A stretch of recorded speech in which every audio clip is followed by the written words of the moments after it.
videolõunatund Nõmme raadios. Tere maailm ja kui te arvate, et see on nüüd midagi väga lihtsat selle maailmaga seoses, siis te eksite. Me salvestame seda tänast saadet juba teist korda, sellepärast et esimene kord masin töötas, aga tuleb välja, et ta ei salvestanud nii nagu vaja. See on see kõige selle, muide see on üks huvitav teema. Kui me räägime igasugustest salvestustest ja liikumistest ja asjadest, siis on ju niimoodi, et eks ole, me teame, et on olemas Oscari auhind, Oscari filmi auhind ja see on siis American Film Academy, Ameerika filmiakadeemia see. Ja nüüd on üles kiitnud üks väga oluline Oscari auhinna probleem ja see seisneb nimelt selles, et tänapäeval ju enam filmi kui niisugust ega ausalt öeldes naljalt ei ole. Eks ole, kino tehakse, aga seda kino tehakse ju SIM-kaardi peale ja mis asjade peale iganes. Ja mida siis lugeda filmiks, mis võiks osaleda Oscari preemia saamisel. Sest tegelikult ütleme, lisaks sellele on meil ju veel üks teine asi, on ju need filmigrammid ja emmid ja mis iganes, mis tegelikult ju salvestatakse igasuguste digiplatvormide peale ja nii edasi. Nii et ühesõnaga, see ei ole küll väga tõsine probleem veel, aga igal juhul on mitmetes sellistes kunsti- ja filmiajakirjades Ameerikas on see story nagu üles tulnud, et kas tuleb siis akadeemia nimi ära muuta või tuleb, või ühesõnaga, mis asi on nüüd see, mis ütleb, et meil on tegemist auhinna konkursiga, mis on seotud filmiga. Filmi ei ole. Ma küsin praegu meie nooremategi inimeste käest, et kas te üldse teate, mis asi film on? Millal te üldse filmi viimati nägite? Ja ma küsin oma vanustelt, see on siis 70+, millal teie filmi viimati nägite? Mäletate, olid siis mingisugused Sveema filmid ja värgid ja nii edasi. See oli siis selline film, see pandi fotoaparaati, seda keriti, seal oli 30 kaadrit ja see võeti välja, ilmutati ja värgid ja nii edasi. Ja see oli film. Millal on tänapäeva noor kunstitegelane, filmimees, hea küll, Hardi Volmer veel tõenäoliselt mäletab, aga kõik ülejäänud, et kus kohas, et filmiakadeemia film, et üks asi, mis on tegelikult täiesti ära kadunud, miks ma hakkasin sellest rääkima? Võt meie saade, mis praegu jookseb, on ju ka, vanasti oleks seda öeldud, et see on mingisugune populaarne film või mingisugune eriline telemeediaga vahendab. Ei ole, meil on lihtsalt arvuti, mis praegu näitab, teine arvuti on see, mis Margus Lepal seal on. Ja tulemuseks on see, et me räägime tund aega ja selgub, et see ongi perses, tähendab jälle, ei ole midagi välja tulnud. Aga nali naljaks, ma loodan, et nüüd lõpuks ometi kukuvad meil need asjad normaalselt välja. Ja miks me seda teeme just sellisel kujul? Muide, ma olen praegu Muhus, aga ega Tallinnas meie stuudios, mis seal autobaasis Nõmmel on, ega seal ju ka ei ole filmi, seal on ka mingisugused asjad, see Margus seal susserdab selle sinna kaamerasse sisse ja nii ta siis jookseb. Ja ma räägin seda selleks, et te nüüd aru saaksite meie rasketest kannatustest, et me oleme tund aega juba saadet teinud selleks, et teada saada, et ikkagi see digivärk õigesti ei töötanud. Loodame, et ta nüüd siis nagu enam-vähem tööle läheb. Ja kui me mõtleme selle peale, kuidas on üldse ajad muutunud ja kuidas on muutunud tehnoloogiad ja ma lihtsalt tuletan meelde paar asja, mis mulle hiljuti nagu kuidagi, ma ei mäleta kellegagi siinsamas Muhu poes rääkisime, et ütleme niimoodi, et 20 aastat tagasi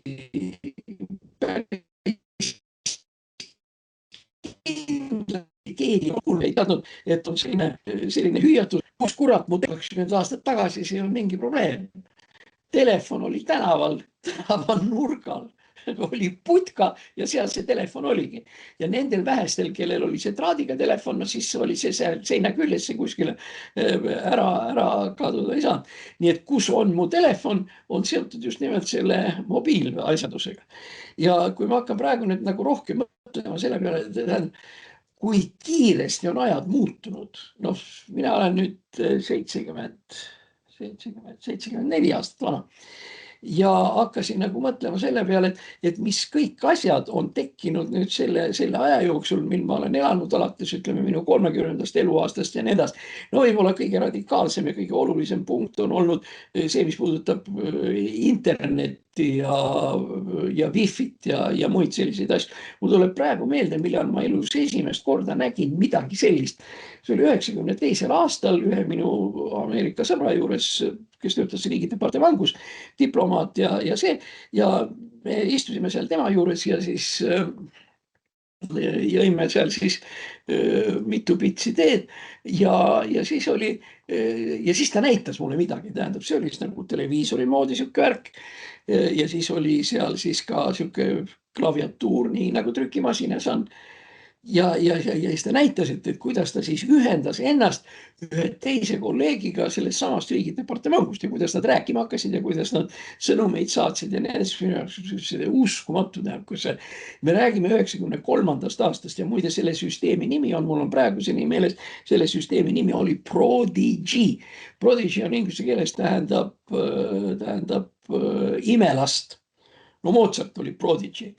No vot, ja selline süsteem. Ja seal siis juba see asi töötas 92-93. Ja pull oli see, ja noh, mis on meie jaoks täiesti tavaline, sa lülitad sisse, lähed läbi interneti, Facebooki, Wi-Fi, Hotmaili, Google'i, no whatever.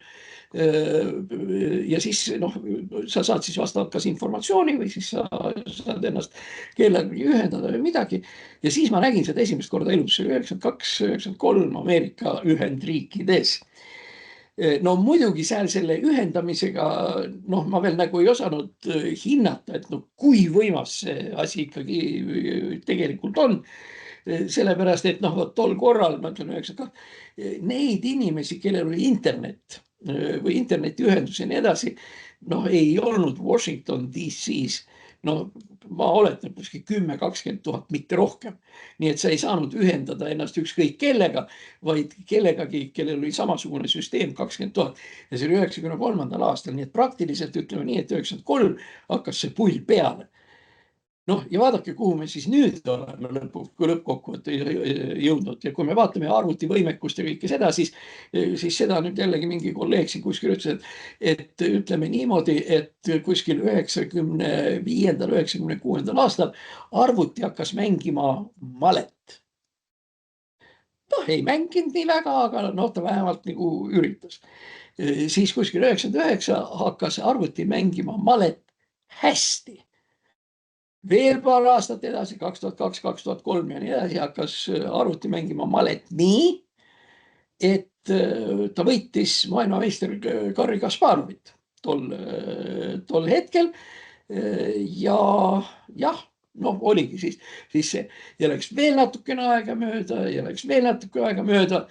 Ja siis oli niimoodi, et arvutil oli ekraan ees täiesti tühi, aga talle tehti ülesandeks ja ta õppis ise ära malemängu, kusjuures ta õppis ära kõik avangud ja keskpartiid ja värgid ja kõik, mis sinna juurde käisid.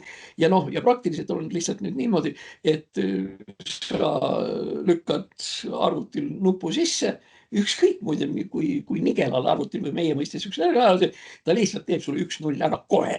Ja või noh, natuke, ja ma mõtlen selle peale, et näiteks õnnetu Paul Keres ja nii edasi, et tema tõenäoliselt vist seda noh, näha ei saanudki.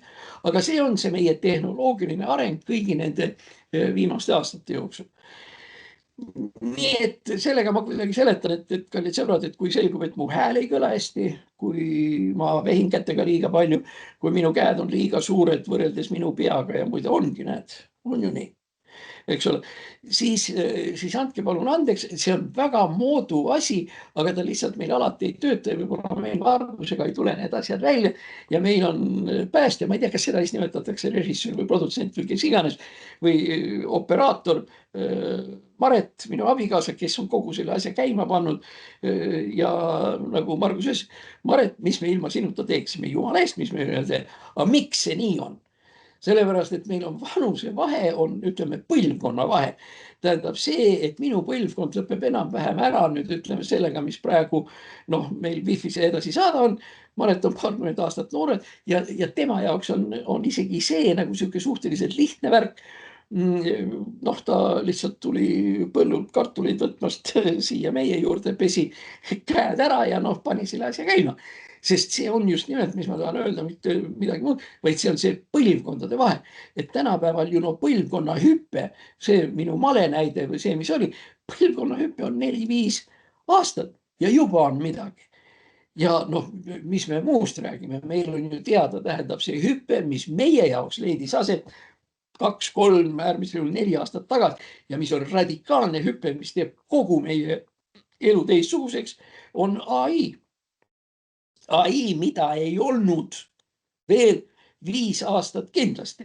Aga no Musk jälle jukerdas seal midagi ja tuli välja ja nii edasi. Ja nii, et see nüüd on siis see Mareti põlvkond on AI-ga. Ja ma arvan, et kui meie 25-aastane poeg saab ka 40-seks, siis on see asi kõik jällegi hoopis kuidagi teistmoodi. Sellega me vähemalt vabandame välja, et noh, meie väga pikkade pingutustega oleme me võimelised seda saadet siin praegu tegema. Aga nüüd ma läheks nagu tõsisema teema juurde. Tähendab, kui keegi nüüd siin küsib, et võt, miks sul siuke särk on ja nii edasi ja ma ütlen, mis särk see on. See särk on õige Vene sõjalaevastiku särk, mida kannavad madrused ja pootsmanid ja igasugused suurtükivennad ja nii edasi. Ja see on õige. Mul ei ole mingit erilist illusiooni oma keha ja figuuri kauniduse suhtes ja ma ei hakka seda selle pärast ära võtma. Sellest see, mis siin all on päris kole.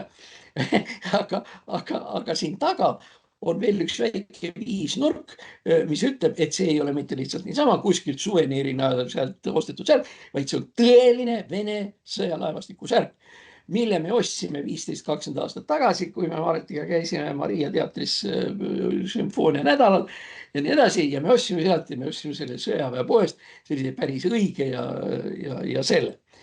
Nüüd loogiline küsimus. Tähendab, meie oleme üldiselt ikkagi, no me oleme poliitiliselt õiged. Ühesõnaga, siin pole üldse mingit kahtlust, eks ole, et Ukrainal on õigus ja Venemaal ei ole ja venelased on kaabakad ja kõik vastab absoluutselt tõele.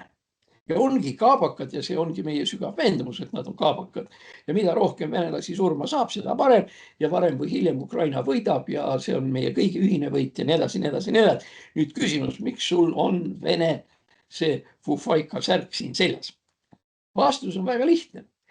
Eelmisel pühapäeval, see on siis nüüd, eks ole, 4 aastat taga või 4 päeva tagasi, oli Venemaal üks väga tähtis sündmus venelaste jaoks, mis meie jaoks on muidugi natuke koomiline, aga no okei, oli selline sündmus nagu Vene laevastiku, Vene sõjalaevastiku päev. Ja see on Baltšoi praasnik, et see on ikka igavene see värk ja nii edasi. Ja kuna seoses selle laevastiku aastapäevaga on seotud igasugused koomilised ja jama detailid ja nii edasi, siis sellepärast ma mõtlesin, et no hea küll, et las siis olla Vene laevastiku särk ka siin, kui me hakkame Vene laevastiku jamadest rääkima. Ja see laevastiku jutt võib-olla siia alguses ma peaks ütlema ühte sellist lihtsat asja, et Vene laevastik ja seal tema ajalugu ja mis iganes on kuidagi seotud ikkagi mingisuguse väga sellise heroilise Vene ajalooga. Vene laevastik, Rossijski flott, see on ikka midagi niisugust ägedat ja kihvti ja siukest ja mis on, ütleme, väga suur osa rahvuslikust, ütleme, sõjalisest identiteedist. No ma ütleksin, et peaaegu umbes nii, nagu meil olid soomusrongid, ütleme vabadussõja ajal, aga ikkagi ei olnud need soomusrongid ka nii eriti tähtsad, vaid tähtsad olid soomusrongid ja jalaväelased ja suurtükimehed ja kõik kokku. Aga venelastel on ühesõnaga see sama tähtis, kui meil olid soomusrongid korda 5. Nii et noh, niisugune üli äge ja väga tähtis pidupäev. Ja eks siis muidugi ka televiisoris ja uudistes ja selle laevastiku päeval, siis räägitakse, et kangelaslik laevastik ja mis ta kõik teinud on ja nii edasi. Aga seal ei panda tähele, ma nagu hakkasin selle laevastiku jura juures, hakkasin nagu mõtlema selle peale ja vaatasin kuskilt ka mingist ajalooraamutust. Vene laevastiku eripära on see, et Vene laevastik on saanud peksa kõigil võimalikel juhtudel, kus peksa võis saada. Vene laevastik ei ole kunagi mitte midagi võitnud. Ja see sama plära, mis praegu käib, et see lihtsalt on vale ja see on isegi koomiline. No võtame, ma lihtsalt tuletan mõned meelde, mis mul käigult on, et ma ei hakka praegu kuskilt sealt raamatust otsima, aga lihtsalt see, mis praegu plaksuga meelde tuleb. Tsushima, eks ole, lahing, Vene laevastik sajub ka Mukden, mis on ka üleval seal Kaug-Idas. Siis Sevastopol, eks ole ju väga tähtis Sevastopoli laevastik ja värgid nii edasi. Siis tänane Vene laevastik, kes ei ole Mustas meres, vaid on üleval Aasovi meres, seepärast ta kardab pekse saada ja nii edasi. No siis veel ütleme, meil siit samast oli ju, ma mõtlen, kas siin oli 1 või 2, ühesõnaga see Vene laevastiku põgenemine Peterburi, tähendab nii Teise maailmasõja ajal, see on 41. aastal, kui Tallinnast evakueeriti seal igasuguseid tegelasi ja nii edasi, nii edasi.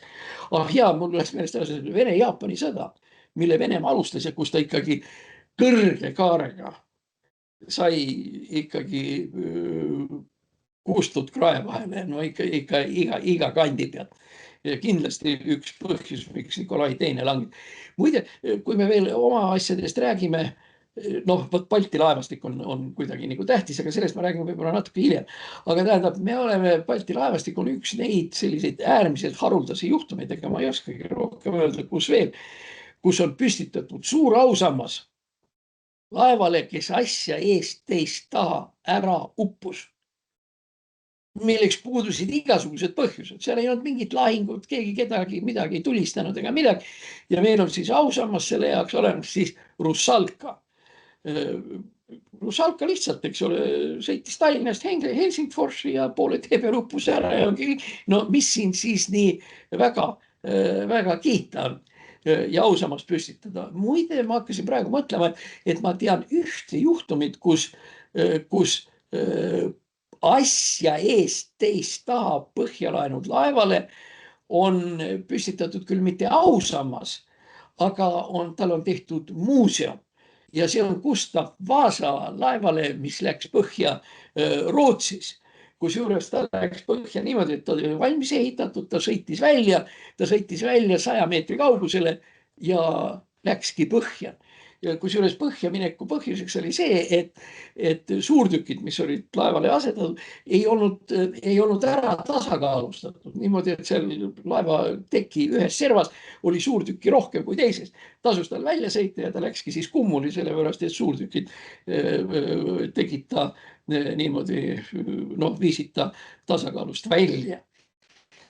Ja siis niisugune ongi siis see meie Balti-Vene laevastik, igavesti kuulus ja mis iganes.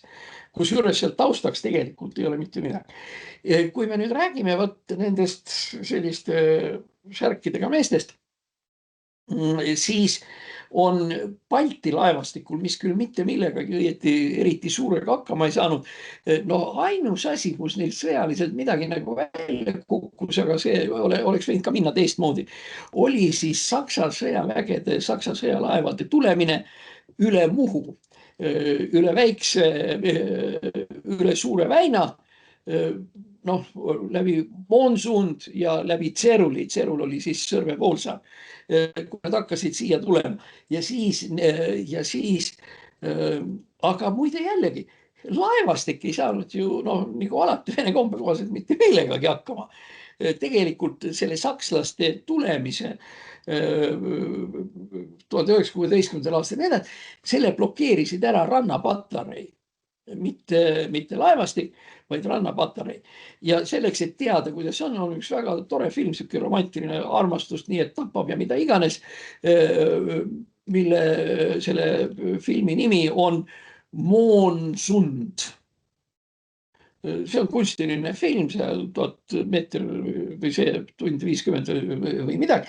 Ja seal on jutt, tähendab 2 noorest Vene ohvitserist, kes kamandasid siin suurtükkel, millega siis tulistati kinni suur väin. Nii et isegi see ei ole.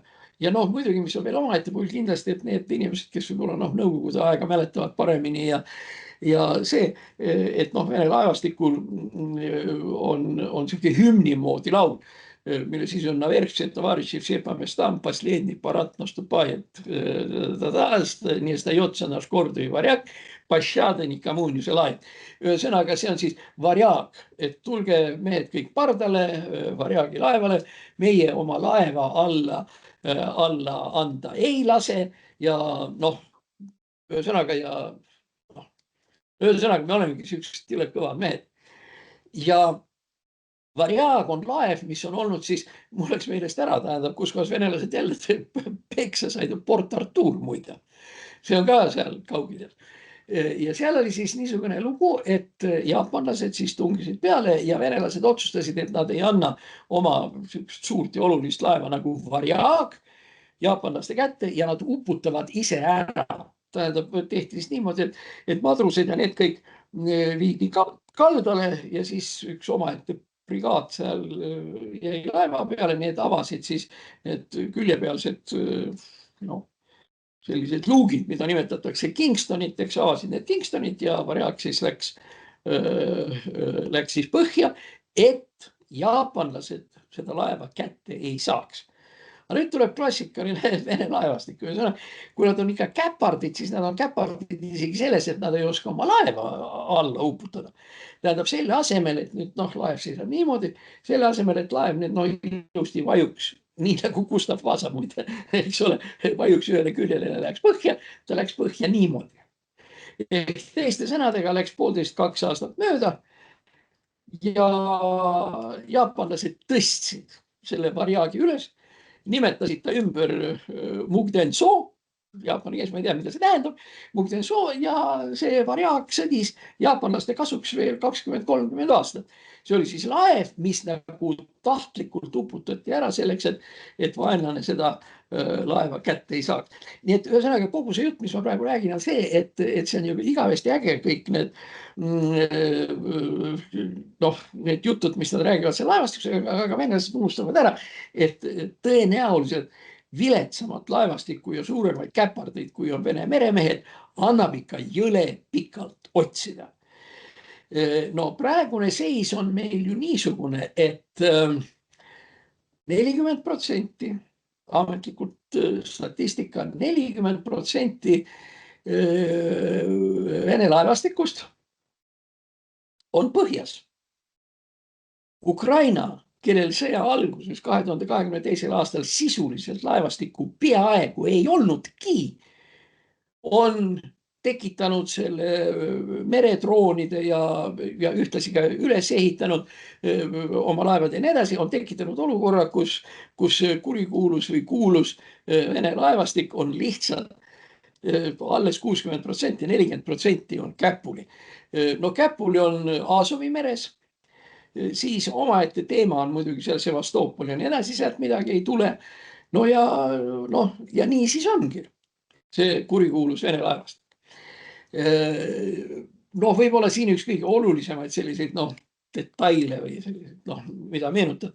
Siis, kui see sõda hakkas 2022. aastal peale ja venelased ründasid ju tankidega Kiievit ja mis iganes, siis oli ka Mustal merel oli üks väike saar, siuke kaljune saar, mille nimi oli Maosaar, Zmeini ostrov. Ja seal olid mingisugused suurtükid, fortifikatsioonid ja nii edasi ja seal oli ka väike Ukraina rannapatarei või seda teenindav brigaad, oli ta siis rühm seal või mis iganes. Ja sinna hakkas lähenema Musta mere laevastiku lipulaev, mille nimi oli Moskva ehk lipulaev Moskva.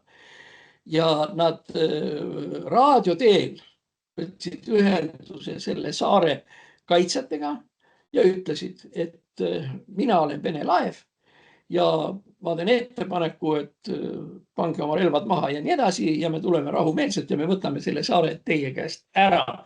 Ja lubame, et me teid maha ei lase ja nii edasi, nii edasi. Mina olen Vene laev ja nii. Ja nüüd legendaarne, mis on jooksnud läbi ja mida on võimalik ka üles leida Google'is ja kus iganes, kellel vähegi tahtmist on, oli siis nende rannavalvepatarei, nende poiste vastus, mis kõlas siis niimoodi, russki karaabel, Vene laev, russki karaabel, idi nahui. kusjuures seal ei olnud ei 3 punkti H-tähe järele ega midagi, vaid oligi idi nahhui. Ja te võite selle üles leida ja see tõepoolest sellise tekstiga on. Ja see oli muide väga tähtis fraas selles mõttes, et noh, eks Kiievis igal pool mujal, kus hakati kandma neid igasuguseid T-särke, siis sinna hakkas tegema see russki karaabel, idi, na ja siis noh, need 3 punkti ja need. Nii et see oli, ütleme, selle Ukraina sõja algus, üks selliseid, noh, kõige selliseid markantsemaid või loosunglikumaid lugusid. Sellega lugu ei lõppenud. Lugu lõppes sellega, et Ukraina meredroonid ja need samad poisid, kes saatsid selle laeva nahhui, nad siis tulistasid selle Moskva laeva või laeva nimega Moskva, selle ristleja, tulistasid nii sõela põhjaks, et see ristleja läks põhja. Kui nüüd arvestada, et tegemist oli suure laevaga, tegemist oli ristlejaga, mis on üldiselt väga pikk ja kiire ja selline väga tähtis asi ja nii edasi. Ja kui arvestada seda, et tegemist oli ka lipulaevaga, mis tähendab seda, et selle laeva peal asus ka Musta mere laevastiku admirali komandopunkt, mis tegi ta sellega. Ja et sellega nüüd mindi põhja nii edasi, no siis sellega oli nüüd ka enam-vähem selge, mis tasemel see Musta mere laevastik on. See oli siis ja lasti põhja kõige suurem laev. Nüüd on siis olukord natukene paremaks veel läinud, et lisaks sellele Moskvale on veel 40% laevastikust põhimõtteliselt on kõik põhjas. Ja nüüd ütleme kiitasin. No ja reaalne tulemus muidugi oli selles, et tavaliselt on olnud niimoodi, et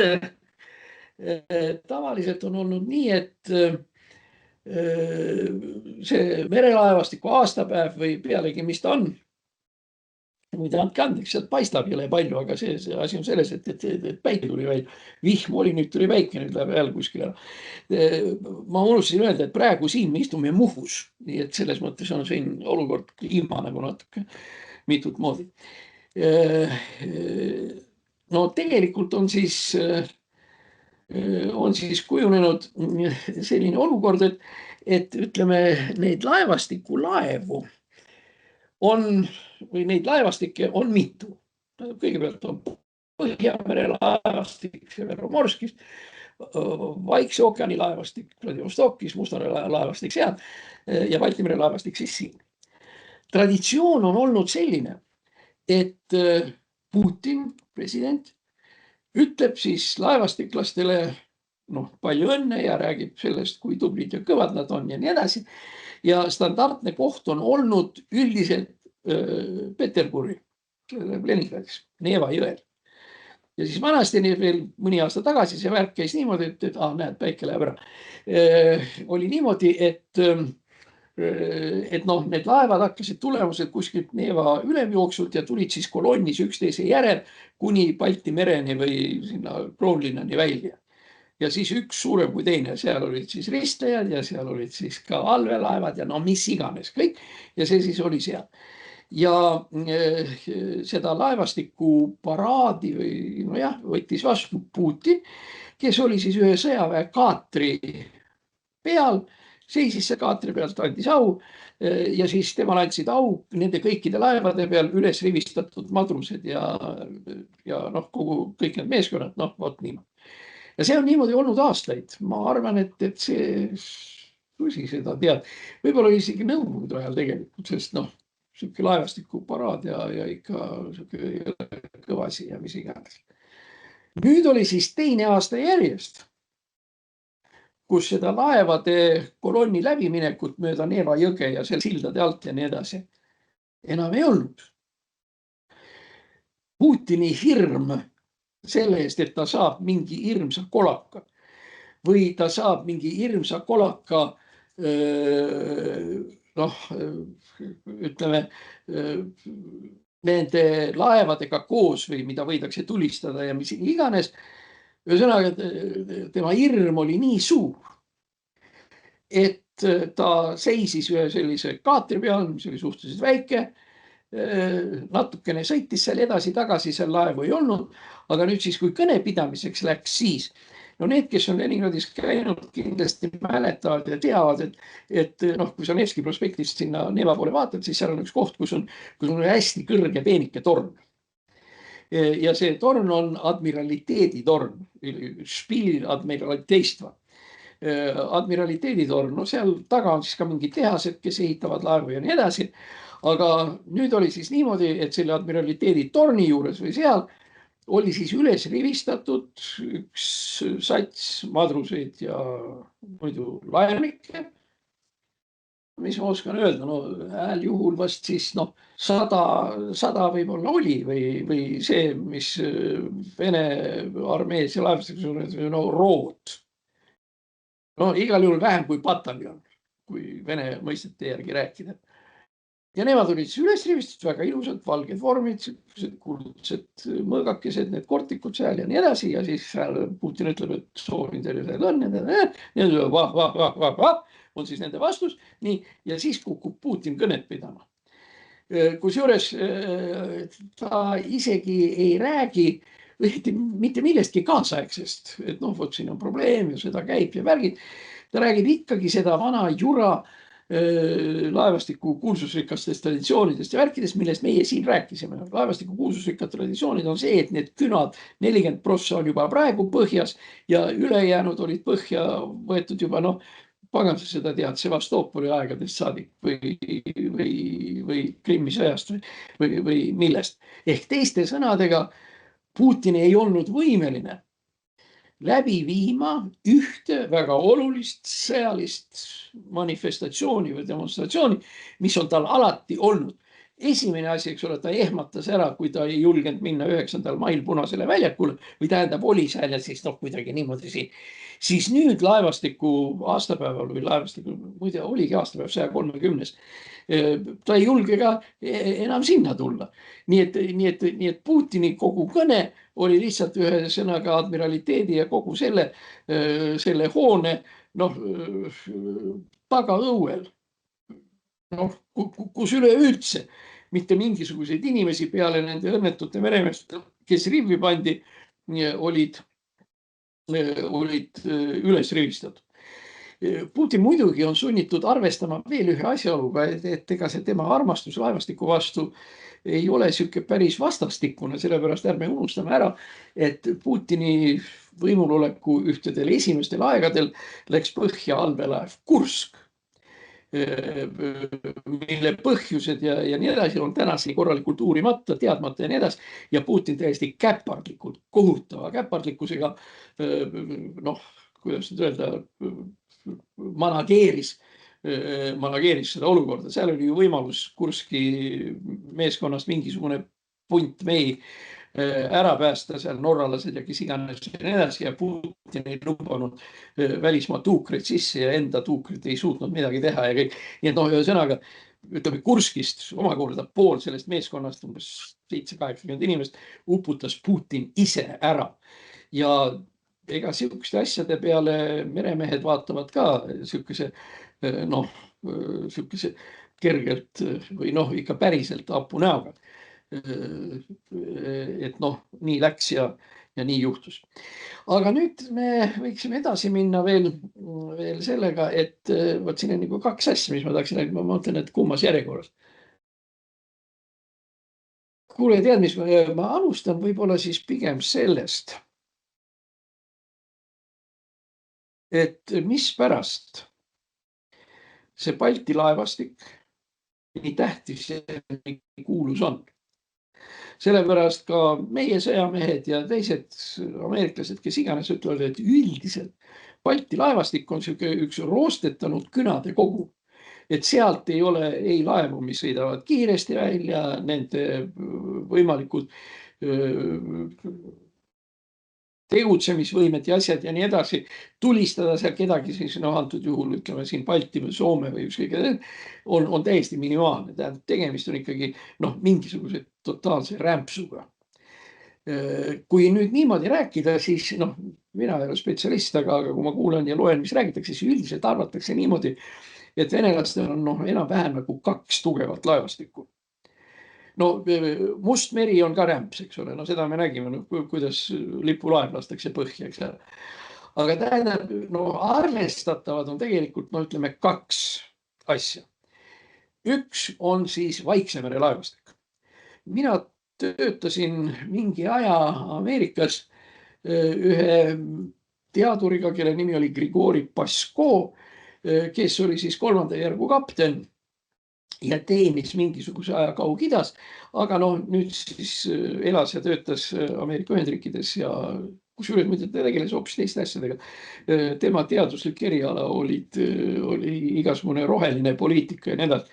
Aga ta ei olnud ikkagi Greta Thunberg, sihuke hull, vaid täiesti normaalne. Aga temaga me palju küllaltki rääkisime nendest asjadest. Ta isegi vahepeal oli oma dissidentlikkuse pärast korra kinni paar aastat ja mis iganes.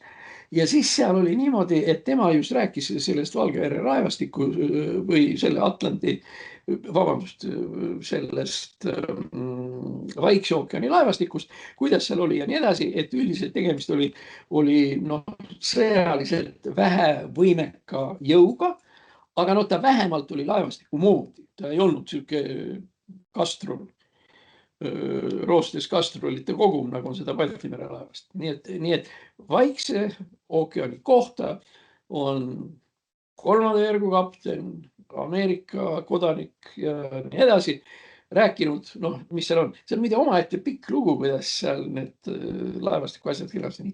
See on üks. Ja number 2 on Põhjamere laevastik. Põhjamere laevastik asub siis Severomorskis. Severomorskist ja sellest laevastikust on tehtud muide kunstiline film, mille nimi on Hunt for Red October ehk jaht punasele oktoobrile, sellest laevast, allveelaevast, kes põgeneb läände. Ja Severomorsk on siis põhiliselt allveelaevastik. 30-40 allveelaeva pluss veel suuremalt, siis üks suur ristleja, mille nimi on Pjotr Veliki ehk Peeter Suur, on seal sihuke tähtis. Remondibaasid ja ehitusbaasid ei ole küll Severomorskis otseselt ja seal, aga kui sealt nüüd edasi tulla Vologda poole peale või Arhangelski poole peale, siis seal on üks ülitähtsad 2 tehast. Üks asi on Zvjozdočka ehk täheke, ja teine on ja ongi Sevmaš ehk Severnõi mašinastreitelnõi zavod. Need on need, kus laevu ka ehitatakse. Sevmaš teeb allveelaevu nimelt seal. Nii et see kõik kokku seal üleval on, ma arvan, et ka NATO andmiralide seisukohalt ja nii edasi, on tegemist nagu suhteliselt sihukese tõsise löögijõuga. Aga siis nüüd see on ka kõik. Ja see põhjalaevastiku laeva oligi see samanegi õnnetu Kursk, mis põhja läks ja sealne see suur laev Pjotr Veliki, poisid ei suutnud midagi teha selleks, et Kurski päästa või nii edasi. Aga ühesõnaga teeme siis nüüd selle summa summarum. Venelastel on 2 arvestatavat laevastikku. Vaikse ookean, see on siis Kaug-Idas ja Põhja-Jäämerel Severomorsk, põhiliselt allveelaevad ja igasugused muud niisugused asjad. Aga nüüd ma pean meelde tuletama oma enese, ütleme, sihukest poliitilise nooruse sihukest huvitavat lugu, kus ma tean küll, et keegi ei usu, aga kus siiski ma olen nagu suutnud üht-teist nagu joonda ajada ja enda arvates õiges suunas. Nimelt, Ameerikas on, nüüd ma enne saadet unustasin vaadata, Ameerikasel on kas 11 või 12 lennukikandjad. Need on suured laevad, kus on siis 30-40 hävituslennukit peal ja nii edasi. Ja need suured lennukikandjad on tegelikult üks väga tähtis Ameerika löögijõud. Näiteks Ameerika 6. laevastik, mis on, ütleme, selle Küprose kandis ja nii edasi. Ühesõnaga, seal on niimoodi, et tegelikult, kui me räägime, et projitseeritakse või kiiratakse, sõnast kiirgama, kiiratakse sõjalist jõudu ja nii edasi, siis sõjalise jõu kiirgamise seisukohalt on lennukemalaev ikkagi ülioluline. Lennukemalaev, oletame, et Gerald Ford on praegu seal. Ta on kõigepealt ise omaette asi, eks ole, koos nende lennukitega. Pluss teda ümbritseb veel kuskil 10-20 väiksemat laeva, seal siis kas korvetid või mingid väiksemad asjad, nii edasi. Et lennuki emalaev on jõle tähtis. Ja kui kusikil maa peal või just nimelt maa peal, maakeral hakkavad tekkima kriitilised situatsioonid, siis ameeriklased saadavad oma lennuki emalaevad sinna, kas üks või kaks, ja tegelikult lennuki emalaevad ameeriklastele võidavadki väga paljusid lahinguid ja asju ja no mis iganes, no praegu Iraanis, eks ole, Iraani pommitamine muuhulgas käib lennuki emalaevadelt ja lennuki emalaevad ise pommitavad ka, pluss nende see eskaader, mis seal nende ümber on. Ameerika 11, 12, 13, võin eksida, läks meelest ära vaadata. Küll te ise kontrollite, aga suurusjärk on õige. Ja nüüd siis 1988-89. aastal, eks ole, 89 oli siis juba valiti NSV Liidu rahvasaadikute nõukogu ja valiti ülemnõukogu, kus ma olin ja nii edasi. Ja siis, kuna Gorbatšov juba tol hetkel sai nagu väga hästi läbi Ronald Reaganiga ja George Bushiga ja mis iganes, kõik tasakaalust värgid, siis ameeriklased olid nõus, kui Gorbatšov nagu korra pakkus sellise variandi, et vot teil on 12 lennuki emalaeva, meil pole ühtegi, et me tahame ka, et me hakkame endale ehitama. No ja siis, nagu ma aru sain, Reagan ütles, noh, poisid, laske käia, kui te tahate, et kui teil seal on, siis noh, meil ei ole selle vastu midagi. Aga selle lennuki emalaevaga oli siis niimoodi, et oli vaja rahad eraldada. Nii, ja see oli nüüd siis see aeg, kus ka Gräzin mängu tuli ja mängu tuli ta selles mõttes, et mina kuulusin ülemnõukogu sellesse komisjoni, mille nimi oli siis ehituse, kapitaalehituse ja investeeringute, kapitaalehituse ja kapitaalinvesteeringute komisjon. See oli see koht, kus räägiti seal PAM-i raudteedest ja suhteliselt kõikidest asjadest. Ja kuna tegemist oli sellise tähtsa projektiga, siis see idee teha meile tähenduses Nõukogude Liidule lennuki emalaev, see teema siis nagu tuli sinna komisjoni. No keegi sealt vist tegi mingisuguse ettekande ja nii edasi. Ja nüüd siis tuleb Gräzini koht, kus ma siis ütlesin, miks seda lennuki emalaeva teha ei ole vaja. 89 või 90 algus, pigem vist 90 algus, kui hakati planeerima 90 aasta teise poole eelarve paigutusi ja nii edasi. Vist nii. Nii, ja siis Gräzin ütles neile, et esiteks seda lennuki emalaeva ei ole vaja sellepärast, et kui te ta valmis ehitate, teie ehitate valmis, muide, vot seda ma mäletan, et ma ütlesin lõppkokkuvõttes minul kui Eesti esindajal on ausalt öeldes üks sipuha, ehitage, mida te tahate. Et ma ei ole selle asjanduse spetsialist ja Eestil on ausalt öeldes üks sipuha. Ehitate, tehke, mis tahate, nii edasi. Aga nii sõbramehe poolest, Boris Nikolajevitš, sest meie komisjoni esimees oli Jeltsin, ma ütlen, et siin on järgmised põhjused. Punkt 1. Kui te ehitate ühe lennuki emalaeva, siis ühe lennuki emalaeva ehitamise tulemus on üks lennuki emalaev. Ameeriklastel on 12. Ja kui te hakkate väga jukerdama sellega seal kuskil seal ringi liikuma ja mingid eskaadrid, tärgid nii edasi, siis on ameeriklastel see lihtsalt aja küsimus, millal ta põhja laseb või vähemalt teeb ta võitlusvõimetuks. Ameeriklastel on 11. Nõukogude Liidul oleks olnud üks. Nüüd tuli siis argument number 2. Vot see oli see, mis jõudis Gorbatšovini ja ma tema kaudu sain kuskil mingisuguse vastuse isegi sellele ütlesin. Et vaadake sõbrad, et mina olen jurist ja õigusteadlane. Ja seoses rahvusvahelise õigusega, mida ma ka õpetan, tean ma, et on olemas selline asi nagu rahvusvaheline Montreux konventsioon. Kirjutatakse Montreux. Montreux muide asub Californias, Vaikse ookeani ääres. Seal on üldse sõjaväe õppeasutused mingisugused nii. Ühesõnaga Montreux konventsioon. Montreux konventsioon ütleb, et laevad, mis lähevad läbi Türgi väinade, saavad läbi minna ainult siis ja ainult siis, kui Türgi annab selleks nõusoleku. Türgi väinadest ei saa läbi minna ilma Türgi nõusolekuta. Tuletaksin meelde, et Türgi on NATO liige. Ja see isegi Gorbatšovi ajal või kuidagi see, et oi, et me saame nüüd NATO-ga ja kõigiga jõle hästi läbi ja küll nad lubavad ja nii edasi. Ei ole küsimus selles, kuidas te Türgiga läbi saate, vaid küsimus on Montreux konventsioonis, mille osalised on USA ja kõik absoluutselt. Neil pole midagi selle vastu, kui teil see laev on, aga te ei saa temaga Vahemerre.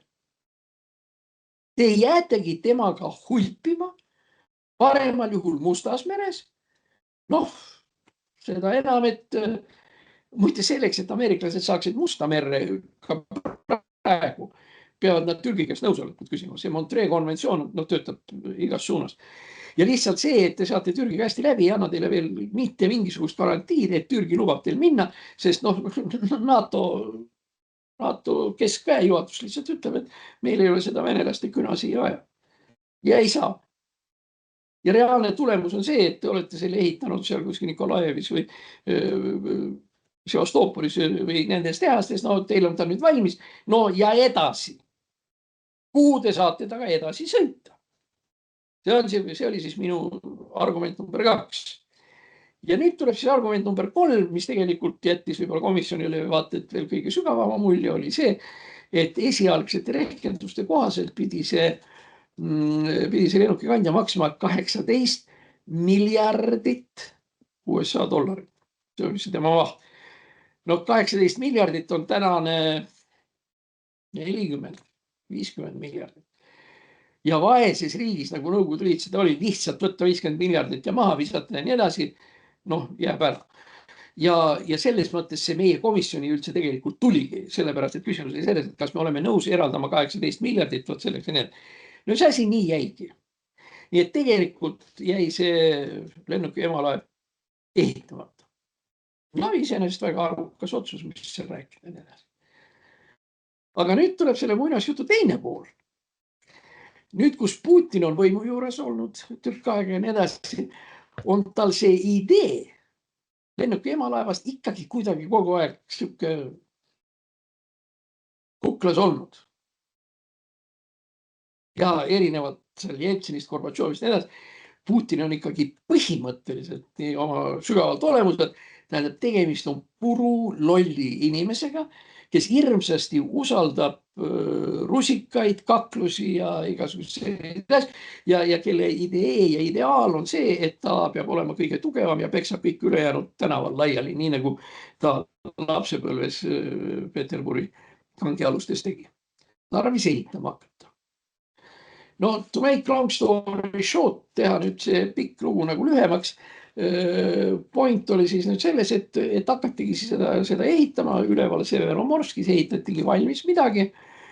Ta oli mitu vahepealset nimetust, peaaegu, et mäleta, kas oli ka seal peaaegu, et ma ei kujuta, et Juri Andropov või midagi taolist.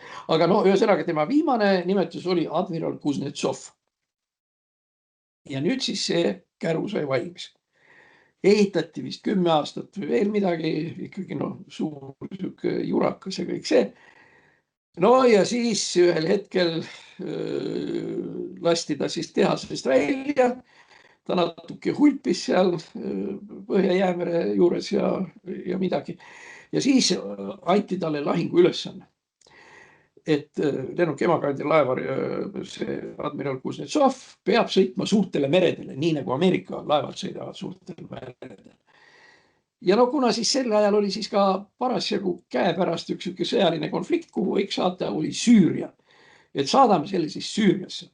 No Gibraltari väinast nad said läbi, sellepärast seal seda piirangut ei ole. Aga muidugi, kui ta sõitis näiteks läbi La Manche'i väina ja nii edasi, siis jällegi te võite Google'it seda kontrollida. Tema eripära seisnes selles, et tema torust tuli jämedat musta suitsu. Ja siis hakkas igasugused ajakirjanikud ja karikaturistid ja kõik hakkasid sellest rääkima, et huvitav, et kas nad kütavad seda katelt seal lepapuudega või mis seal on. Ja siis tema hüüdnimeks oli siis ka lääne ajakirjaniku hulgas oli samovar. tänu selle. No teiste sõnadega see laev oli, mis pidi nagu tekitama sellist hirmu või vähemalt sellist ärevust läänes, tekitas ohjeldamatult naerupuhangud. Ja neid naerupuhanguid on võimalik ka praegu vaadata, lähete Google'isse sisse, lööge admiral Kuznetsov ja siis Vahemeri ja värgid sinna edasi. Loomulikult, mis põhjus? Põhjus oli tegelikult mingil määral lihtne, sellepärast, et kogu see tema kütuse kaadervärk, mis seal olid ka siis ka tuumareaktoritest ja edasi, olid niivõrd halvasti ehitatud, et sealt siis oligi põlemata jäägid läksid sinna torust üles ja nii edasi. Jõudis ta kenasti Süüria juurde, siis kui ma ei eksi, siis seal ta vist isegi tangiti nagu millegagi ja hakkas tagasi sõitma. Jaa, me oleme sellest ju muide ka rääkinud siin. Üks väike tähelepanek seoses sellega, et Venemaal on seal kütusekriis ja nii edasi. Me rääkisime sellest, suured laevad, kui nad ei kasuta tuumakütust ja nii edasi, nende kütus on masuut, mis on tegelikult kõige raskem fraktsioon, kui hakatakse kõrgem fraktsioon on bensiin, siis tuleb petroolium ja siis allpool tuleb masuut. Masuudi eripära seisneb selles, et masuut on küll hea kütus mingil määral selles mõttes, ühesõnaga kütus, okei, võib sõita küll masuudiga, aga seal konksukese koht on seal see, et masuut tuleb enne kuumaks ajada. Ja kui masuut on kuskil 7-8 kraadi või nii edasi, siis lükatakse ta katlasse ja läheb. Ja nii ta siis läkski ja seda oli siis korstnast näha. Nii et nalja nabani. Kuskil kuu või 2 tegelesid Vene laevastiku juhid sellega, kuidas Kuznetsov tagasi saada. Ühesõnaga ta kärssab ja Vahemeres seal tagumises otsas ja nii edasi. Aga mis edasi teha? Alates sellest, mis oli probleem, et matsidel pole süüa. Et kuskilt oleks vaja, eks ole, tõsta toiduained peale ja mage vesi ja nii edasi. Kah väga suur probleem. Aga ühesõnaga, Kuznetsov sinna sõitis, küsimus, kuidas tagasi saada. Hea, muidu kui laevastiku asjadest rääkida nii edasi, lennuk jõudnud, konks on seal ju selles, et seal peal on 25, 30, 40 lennukit, hävituslennukit. Ja sellest 30 või 40 Vene lennukist 5 said hukka. Tänu admiral Kuznetsovi laevale. Seal on mitmeid põhjusi, tähendab tegelikult lenduril lennata sealt on piisavalt keeruline, sellepärast, eks ole, laeva selline tema pikkus, eks ole, ei ole kaugeltki mitte suur. Umbes praegu kujutan ette, võt siit vasakul algab meil mets peale, siin on meie majakene ja seal on siis veel edasi ja seal on kartuli ja hernepõld ja lõpeb seal ära. See vahemik, mis on, ütleme, meil selle aia ja põllu jaoks ja nii edasi piisavalt suur, on tegelikult umbes pool sellest, mida kujutab endast lennuki emalaevase stardi- ja maandumisrada. Ehk teiste sõnadega väga tähtis on ju see, et lennuk võtab kiiresti, eks ole, maksimaalselt tuurid üles ja sisuliselt nagu lendab. See maandumisrada on lõpus, ütleme niimoodi, nii et lennuk läheb niimoodi üles. Aga veel suurem kunst on see tagasi tulemine. Sellepärast, et kui nüüd ilm on tasane ja nii edasi, siin on siis lendur nagu maandub ära. Aga mis siis, kui on torm või lihtsalt väga tugev tuul ja maandu nüüd maandumisrajale, mis teeb niimoodi. Kusjuures, ega sa ei saa ju öelda, et ootame nüüd, kuni tuul järgi jääb. No ei saa, lennukil lõpeb kütus otsa, nii et ta peab maanduda saama, võt ka selle ja sihukese asja peab. Aga nüüd, kuidas Kuznetsov need lennukid hukka ajas? Tähendab, see tegelikult on niimoodi, et kui lennuk tuleb maanduma, siis on niimoodi, et siia, see on nüüd siis maandumisrada, siia on pandud niisugune tross, üks ole. Siis siia on pandud teine tross ja siia on pandud kolmas tross. ja kui lennuk siit nüüd maanduma hakkab, siis maandumishetkel ta viskab välja, tal on lennuki sabas, on seal trossiga kinni, on suur konks, mille nimi on tail hook ehk sabakonts. Ja see on siis nüüd selles, et tähendab, ta nüüd maandub, ta on siin ja ta viskab selle konksu nüüd niimoodi välja. Ja konks võtab, eks ole, sellest trossist kinni. Ja niipea, kui ta sellest kinni, siis tross tõmbab ta tagasi ja ühesõnaga tross aitab tal pidurdada. Neid trosse, ma ütlesin, on 3, põhjus on väga lihtne, tähendab, oletame, et see konks, mille lendur välja viskas, ei tabanud seda konksu, vaid läks nagu mööda, siis ta võib siia saada ja ta võib ka 3. saada. Nii et tal on nagu 3 šanssi, mis tõmbavad ta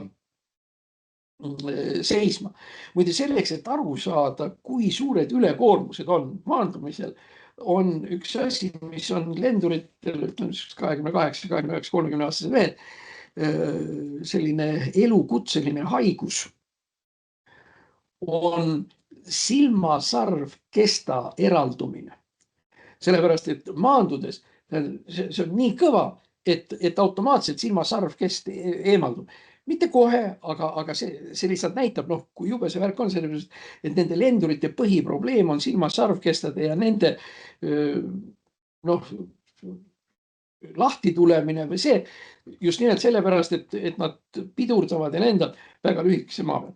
Aga nagu ma ütlesin, ma võin jällegi eksida, neid võis olla tegelikult 7, aga mul lööb praegu ette 5.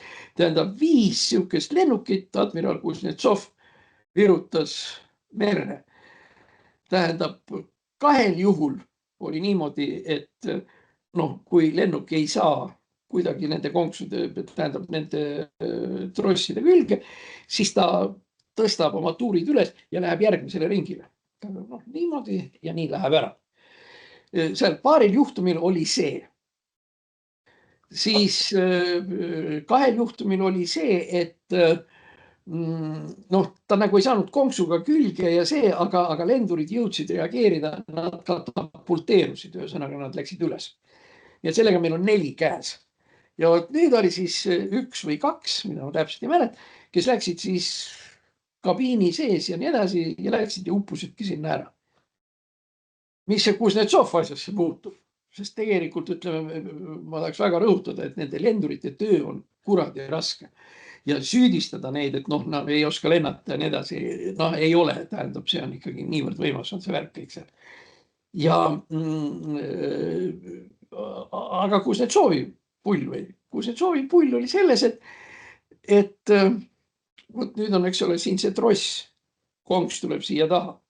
Ja kui ta siia taha tuleb, siis natukene see tross annab järele ja hakkab siis seda niimoodi pidurdama.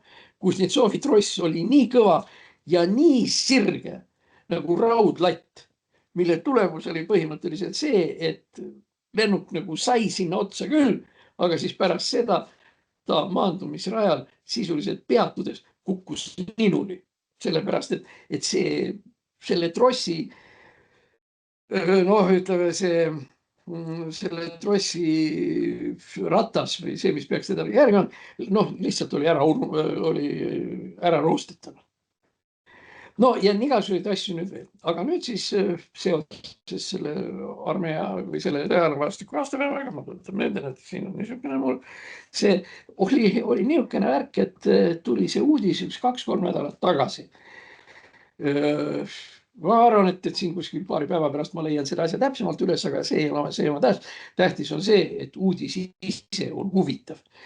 Nimelt Vene merelaevanduse juhtkond, admiralid ja põhjalaevastiku juhtkond, nii edasi, otsustasid,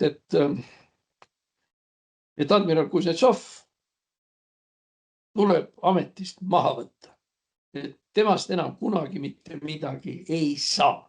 Sellepärast, et viimased 10 aastat seisis ta Severomorskis remondis. Ja küll seal siis keevitati ja küll seal siis tehti ühtepidi ja teistpidi ja ikka ei saadud teda kätte. Ja siis, kui asi vahepeal oli juba nagu hakkas kergelt minema, et võib-olla siis oli niimoodi, et laevu parandatakse dokis. Dokk on niisugune konstruktsioon. No, ja siia sõidab, eks ole, siis laev sisse ja dokki pealt siis keevitatakse ja tehakse kõiki neid asju ja nii edasi, nii edasi. On olemas kuiv dokk, kui see laev tõstetakse sinna üles ja on märg dokk, nii edasi. Aga nüüd tähtis point oli see, et selles märjas dokis, kus Kuznetsovi remonditi, järjekordsetest jamadest ja seal vahetati roostetanud osi välja ja nii edasi, juhtus see, et doki küljes olev, siin selline külje, kraana, eks ole, mis niimoodi teeb. Kraana kukkus admiral Kuznetsovile peale. Kusjuures selle kraana ülesajamine oli omaette suur kunst. Aga pull oli ka selles, et see kraana kukkus selle koha peale, kus on siis laeva see komandopunkt või tähendab see torn, mis laeval lennukikandjal on. Ja ühesõnaga see kraana virutas selle torni, kus on siis kõik need Türmani asjad ja mootori kontrolli asjad ja kõik see, mis reguleerib seda laeva käiku, ühesõnaga see kõik oli tehtud sodiks. Seal olid mingisugused riistad, millest see vaikselt Vene prokuratuur natuke tegeles sellega, sest seal olid ju ka mingisugused riistad, seal gyrokompassid ja ma ei tea, mis asjad kõik veel. Tähendab lihtsalt selgus, et need läksid mustale turule müüki. Kõigepealt Severomorskis, aga siis ka Peterburis, kus mingitele firmadele ja nii edasi müüdi need asjad maha sealt. Aga meie jaoks on praegu tähtis järeldus. Kuidas pidi ka ei oleks? Kraana on kraana, eks ole ju. Ja kraana on, ütleme, selline metallkonstruktsioon, eks ole, kus ta ei ole ju tehtud täisrauast. Kraana on tehtud suhteliselt sellisest üksikutest, ütleme, metallilattidest ja on kokku pandud nii, nagu me neid ka siin Tallinnas näeme ja kus iganes. Ja nüüd, kui niisugune hõre metallsõrestikuga konstruktsioon kukub laeva peale niimoodi, et kogu laeva juhtimismehhanism ja torn on sodi, siis me võime ainult oletada, tähendab, milline oli selle laeva juhtimissüsteemi väärtus reaalses lahinguolukorras. Siis siin on tõesti niimoodi, et Mao Saare 12 meest saadavad selle Kuznetsovi nahhuisse ja on see laevakene ka omadega õhta. Nii et niisugused on meie mõningad mõtted seoses Vene laevastiku aastapäevaga. Aga kuna meil on praegu veel natuke aega, siis ma tuletaksin meelde veel ühe momendi. Mismoodi me siis nüüd ütleme kogu selle asja kohta, et Balti mere laevastik, eks ole, on roostetanud, Musta mere laevastik, aga kus kohast tuleb see legend? See Krasnoznamjonni Baltiiski flot punalipuline Balti laevastik, mille kohta muide ka venelased ise ütlevad, et ega temast seal mingit asja ei ole. Ja see on see sama teema. Oletame, et see Balti mere laevastikul pole õieti väljas ookeanides praktiliselt peaaegu mitte kedagi. Sellepärast, et kujutage ette, et kui nad hakkavad Severodvinskist või sealt tulema,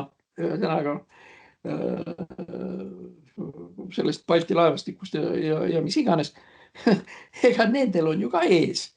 Tähendab vahel, siin on Soome, siin on Eesti, mingisugused rannakaitsepatareid on meil juba praegu olemas, lähevad veel kõvemaks ja kui ühel hetkel me lihtsalt otsustame, et venelased ei saa Balti laevastikust minna, siis nad ei saagi.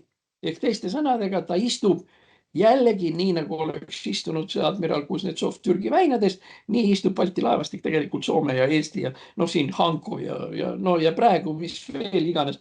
Nüüd, kus Rootsi on ju ka siinsamas NATO-s ja nii edasi. Nii et ühesõnaga tegemist sügavalt mõttetu institutsiooniga. Aga ikkagi tekib küsimus, et see Balti laevastik ja Putin käib seal rääkimas, et mis on siis nüüd õieti see, mis teeb Balti laevastiku nii kuulsaks või nii tähtsaks Vene legendides ja jutudes. Ja vastus on väga lihtne. Kui te keegi olete juhtunud nägema mingisuguseid filme oktoobri revolutsioonist või oktoobri mässust 1917, või 1918 või mingisuguseid pilte tollest ajast, siis üks asi, mida te näete, on see, kuidas mööda Peterburi käivad ringi madrused, kellel on, eks ole, siit vöö ja siit padrunivöö ja nii edasi ja siis need püssid õlgadel ja nii edasi. Ehk Balti mere laevastikus olid ühed kõige olulisemad tegijad. Balti laevastikud madrused olid olulised tegijad sellel Lenini bolševistlikul mässul. Ja selles mõttes ütleme see legend, pluss see laev Aurora, eks ole, mis tulistas. Ühesõnaga see laeva jutt oli bolševike jaoks kuidagi ütleme niimoodi, et ikkagi oluline. Ja siin võib-olla on veel üks asi, millest venelased väga palju ei armasta rääkida, aga mis on iseenesest väga tähtis, on see, et Peterburi vastas seisab kindluslinn, kus muide elas Liidia Koidula oma mehega, Kronstadt. Ja kui nüüd 17. aasta lõpul, 18. aastal, 19. aastal sai selgeks, mida bolševikud teevad. Bolševikud lasevad inimesi maha, bolševikel on VTK, eks ole, kes tegeleb sellega. Inimeste käest Peterburis võetakse leib ära ja nii edasi, et riigi tuuma aetakse laiali, parlamenti ei ole ja nii edasi. Et selles olukorras, kui nüüd Kroonlinnas olevad madrused hakkasid nägema, mida bolševikud teevad, leidis aset Kroonlinna ülestõus või Kroonlinna mäss. Neid juhtisid siis mitte menševikud siis, aga ka anarhistid, kelle idee ja plaan oli Lenin ja bolševikud ja nii edasi Peterburist välja peksta. Sellepärast, et nüüd revolutsiooni lõpupoole hakkas selguma, et bolševikud on rahva vaenlased. Ja nüüd selleks, et sellest jagu saada, saadeti Kroonlinna vastu need Balti mere madrused, kes juba Peterburis olid. Aga mitte ainult nemad.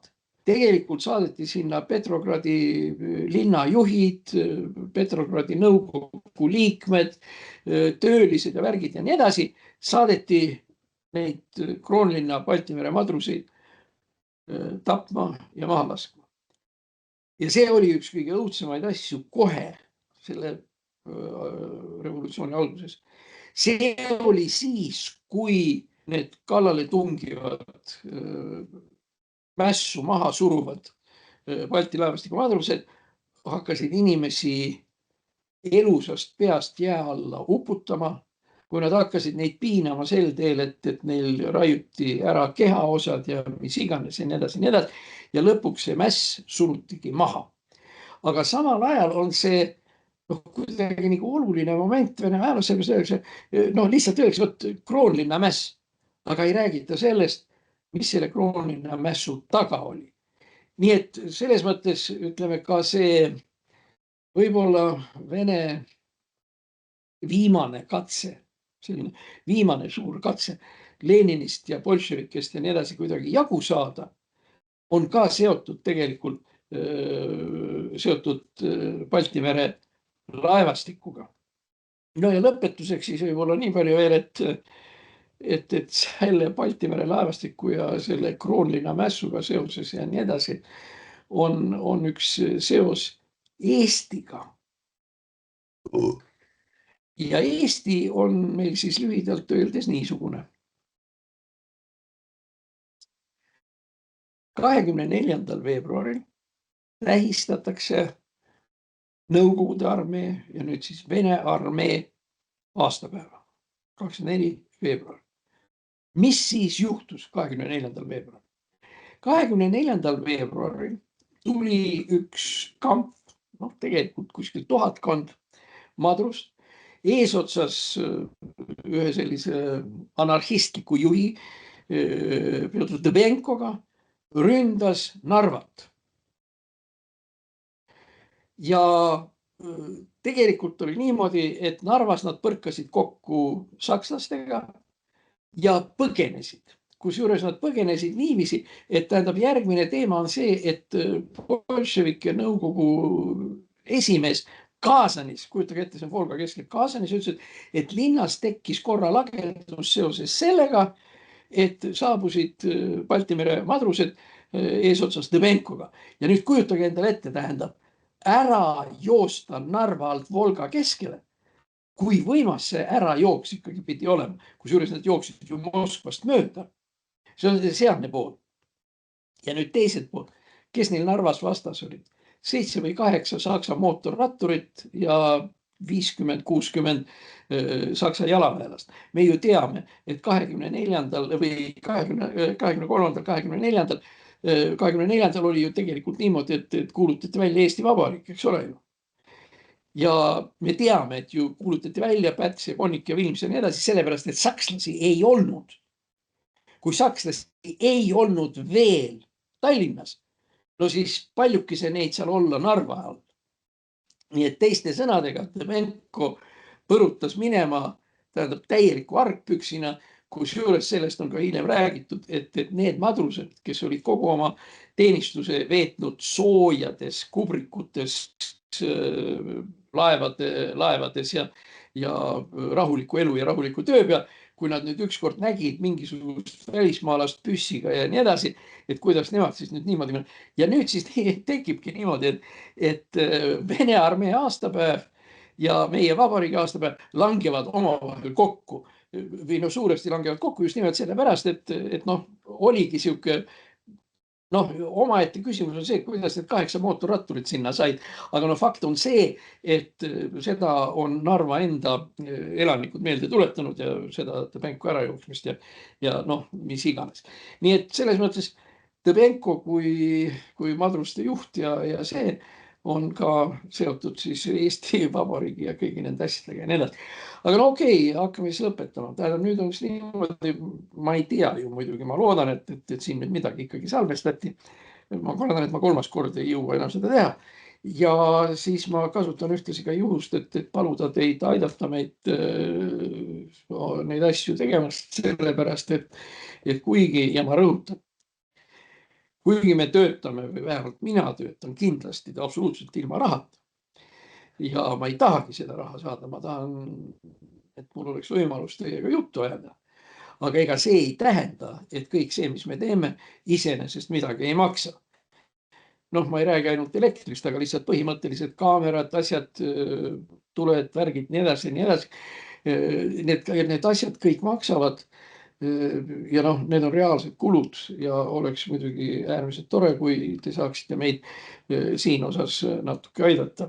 Lõppkokkuvõttes, kui me räägime, et ma lähen kinno ja maksan 20-30 euri, ma arvan, et ütleme, minu see tunniajaline jutt on nagu pool kino või veerand kino, nii et ütleme 5 euri või midagi oleks igal juhul. Ja kui ei, siis lihtsalt tulge uuesti meid vaatama ja mina räägin siin nüüd järgmine neljapäev. Praegu me olime siin siis Muhus ja järgmine neljapäev on, kuna siin kandis on vaja lindiseid, järgmine neljapäev on meil siis Hiiumaalt. Niisugused on meil need lood. Kõike head, nägemist. Tšau.